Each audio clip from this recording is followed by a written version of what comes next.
मी एक सामान्य परिवारातला मुलगा आहे. मित्रांनो, मी आज जी घटना तुम्हाला सांगणार आहे, ती 2 महिने पूर्वी घडली. जेव्हा मी माझ्या घरमालकाच्या विधवा सुनेच्या मजबुरीला समजले आणि तिच्याबरोबर सेक्स करून तिची आणि माझी पण भूक शांत करून घेतली होती.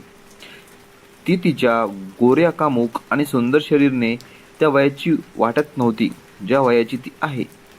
तिच्या पतीचे काही वर्षापूर्वी निधन झाले आणि तेव्हापासून ती तिची कुवारी पुच्ची घेऊन फिरत होती. आणि मग मी तिला ठोकून तिची इच्छा पूर्ण करून दिली. आता माझी ती गोष्ट तुम्ही ऐका, ज्यासाठी तुम्ही इथे आला आहात. मित्रांनो, 2 वर्षापूर्वी आम्ही सर्व घरचे लोक एका भाड्याच्या घरामध्ये राहत होतो. त्या घरच्या पहिल्या मजल्यावर आम्ही सर्व लोक आणि खाली माझे घरमालक आणि मालकीण तिच्या विधवा सुनेबरोबर राहत होते. तिच्या सुनेचे नाव निशा होते आणि तिचे वय 32 वर्ष होते. आम्ही सर्व लोक तिला नेहमी निशा भाभी म्हणत होतो. मित्रांनो, निशा भाभी खूप चांगली स्त्री होती आणि एकदम गप्प राहत होती. तिला एक 8 वर्षांचा मुलगा पण होता आणि तो तेव्हा हॉस्टेलमध्ये राहत होता आणि तिथे अभ्यास करत होता. ती स्वतः एक लहान स्कूलमध्ये टीचर होती आणि घरी एकटी राहून बसून तिचे मन लागत नव्हते. त्यासाठी ती मागच्या काही वर्षापासून जवळ एक प्रायव्हेट स्कूलमध्ये जाऊन मुलांना शिकवत होती आणि ती मला खूप चांगली वाटत होती आणि ती खूप चांगले वर्तन करत होती. त्यामुळे मी तिच्याकडे आकर्षित झालो आणि जेव्हा ती घरच्या मागे बाथरूममध्ये कपडे धुत होती, मी वरून खिडकीमधून तिला पाहत होतो आणि ती खाली बसून तिची मस्त छाती वरून मला दाखवत तिचे काम करत होती आणि मी तिचे मस्त जुळणारे आंबे पाहून एकदम खुश झालो. आणि मग काही वेळात ते मस्त सीन पाहून एकदम जोशमध्ये येत होतो आणि इथे उभं राहून तिच्या नावाने मूठ मारून देत होतो. आता मला तिला ठोकून द्यायची इच्छा होती आणि माझी इतकी वाईट हालत झाली होती की तिला आठवून झोपलं की मला रात्री वीर्य बाबूरावमधून गळून जाते आणि मी झोपेमध्ये तिला ठोकत आहे असे स्वप्न पाहू लागलो होतो. मग एक दिवस वरच्या बाथरूममध्ये पाणी नव्हते आणि तेव्हा मी खाली बाथरूममध्ये आंघोळ करायला गेलो आणि मग मी जेव्हा बाथरूमचा दरवाजा बंद केला, तो सरळ बंद झाला नाही आणि मी खूप प्रयत्न केला तर तो बंद झाला नाही. मग मी मनात विचार करू लागलो होतो की असं पण कोण येणार इथे, कारण की निशा आता स्कूलमध्ये असेल आणि तिची सासू तर अजून झोपली असेल. मग मी असे विचार करून दरवाजा थोडा लावून आतमध्ये आंघोळ करू लागलो आणि तेव्हा माझे लक्ष दरवाजाच्या मागे असलेल्या तिच्या पॅन्टी आणि ब्रावर गेले. मला वाटले की सकाळी स्कूलमध्ये जायला उशीर झाला असेल, त्यामुळे निशाने त्या तिथे ठेवलं असेल आणि स्कूलमधून आली की ती धुणार असेल. मग मी ती पॅन्टी पटकन खाली घेतली आणि तिचा वास घेऊ लागलो. तेव्हा मला त्यामधून एकदम मादक सुगंध आला आणि मग मी तिची ब्रा घेतली आणि तिचा वास घेतला तर त्यामधून पावडरचा एकदम मादक सुगंध येत होता. आणि मग मी तिथून निशाचे तेल उचलले आणि मग माझ्या एक हातमध्ये घेऊन बाबूराववर लावू लागलो आणि मालिश करू लागलो आणि त्यामुळे माझा बाबूराव एकदम चमकू लागला. मग मी एकदम जोशमध्ये आलो आणि एकदम वेड्यासारखा एकदम सर्व काही वास घेत होतो आणि मला सगळीकडे तिचा मादक सुगंध येत होता आणि मी आता माझा बाबूराव पण एकदम जोरजोराने हलवत होतो.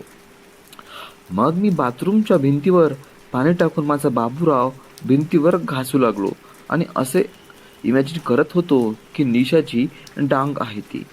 आणि मग अचानक पाणी काढून टाकले आणि मग त्या दिवशी माझ्या बाबूरावने खूप पांढरे पाणी सोडून दिले. मित्रांनो, त्या दिवशी मला खूप मजा आली आणि आता मी तर दररोज खाली जाऊन आंघोळ करू लागलो आणि मी तर रोज असेच ती ब्रा आणि पॅन्टीचा वास घेत होतो आणि माझा बाबूराव हलवून पॅन्टीमध्ये माझे पाणी काढून टाकत होतो. पण एक दिवस मला निशाचे कपडे मिळाले नाहीत. तेव्हा मला समजले की तिला कळले आहे की मी तिच्या पॅन्टीमध्ये माझा बाबूराव हलवत आहे आणि त्यामुळे तिने आज तिचे कपडे बाथरूममध्ये ठेवले नाहीत. मग दुसऱ्या दिवशी दुपारी 2 वाजता जेव्हा मी आंघोळ करायला तिच्या बाथरूममध्ये गेलो, तेव्हा मी पाहिले तर तिथे एकदम सुंदर ब्रा आणि पॅन्टी लटकत होती आणि ते पाहून मी एकदम खुश झालो आणि तिचा वास घेऊ लागलो. मी चाटू लागलो.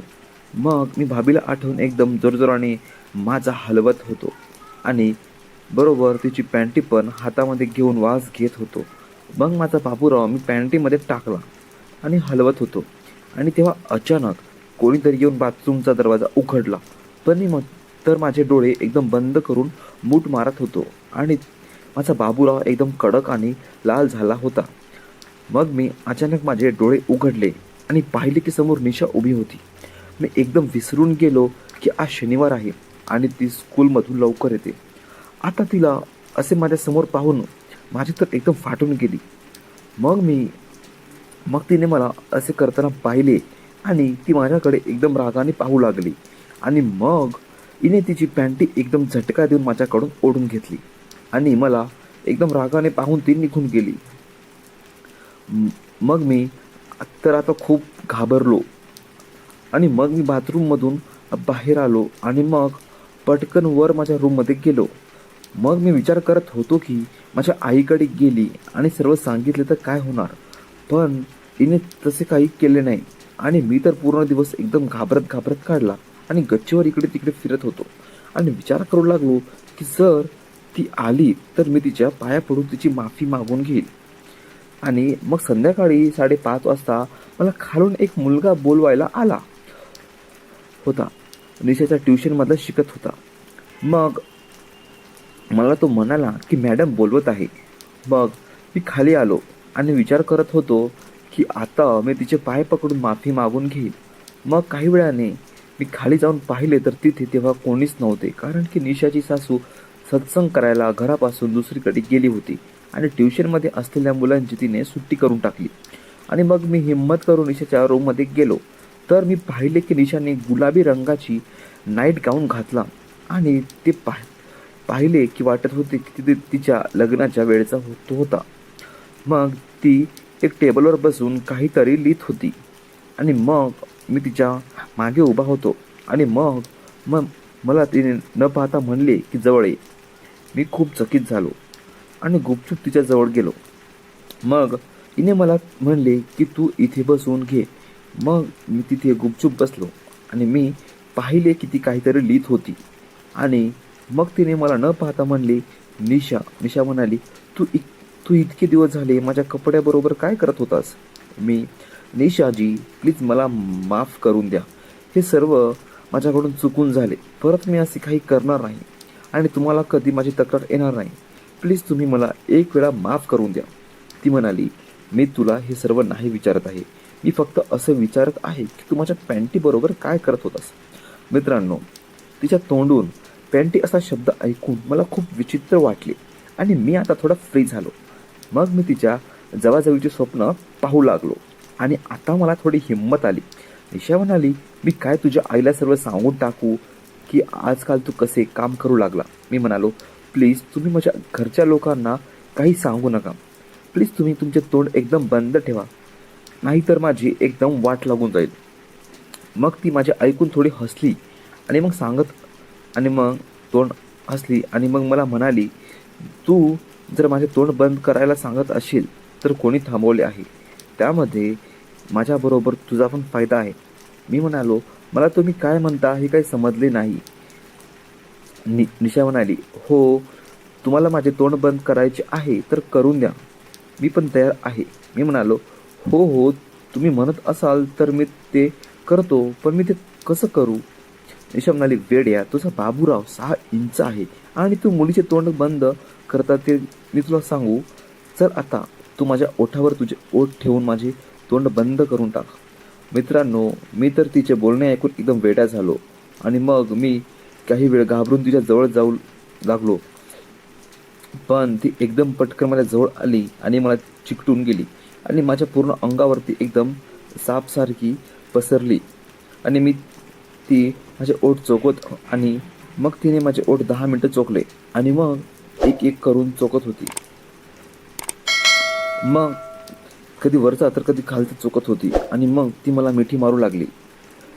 मग ती मला म्हणाली होती की पियुष, मी खूप वर्षापासून एकदम एकटी आहे आणि मला 7 वर्षापासून जवायला मिळालं नाही आणि मी इतके वर्ष पण एक पण बाबूराव पाहिला नाही. आणि आज तुझा दमदार अवजार पाहून मी एकदम वेडी झाली. आज तू मला सर्व तहान भागवून दे आणि मी आयुष्यभर तुझी बनून राहील. आता तू मला तुझ्या चोकायची संधी दे. त्यासाठी मी केव्हापासून तडफड करत आहे. आणि मग ती असे म्हणून एकदम जोरजोराने माझ्या बाबूरावला पॅन्टेमध्ये वरून घासू लागली. आणि मग मी तिला म्हणालो की निशा, मी तुला खूप प्रेम करतो. आज मला तुझ्या चिमणीची मजा घ्यायची आहे. मी तुला जवळचे स्वप्न केव्हापासून पाहत आहे. निशा, हो राजा, ये आणि घे माझी चिमणी आणि आज मला सर्व सुख देऊन मला एकदम खुश करून टाक. मग मी तिला म्हणले की असे नाही, कारण की जितकी आग तुझ्या अंगामध्ये आहे तेवढी इतक्या लवकर विझणार नाही. मी आज रात्री येतो. तू मागचा दरवाजा उघडून दे आणि तुझ्या चिमणीचे केसस एकदम साफ करून घे. साली, तू खूप दिवस झाले तुझी चिमणी पण चाटून घेतली नाही आहेस आणि त्यासाठी तिला स्वच्छ करणे आवश्यक आहे. असे म्हणून मी तिच्या चिमणीवर माझा हात ठेवला आणि मी अनुभव केले की ती एकदम ओली झाली आणि तिने पाणी सोडणे चालू केले, कारण की ती खूप तहानलेली होती. मग मित्रांनो, मी तिला खूप ठोकले आणि तिला खूप मजा देऊन खुश करून टाकले. तर कहाणी कशी वाटली मित्रांनो नक्की सांगा आणि सबस्क्राईब नक्की करा.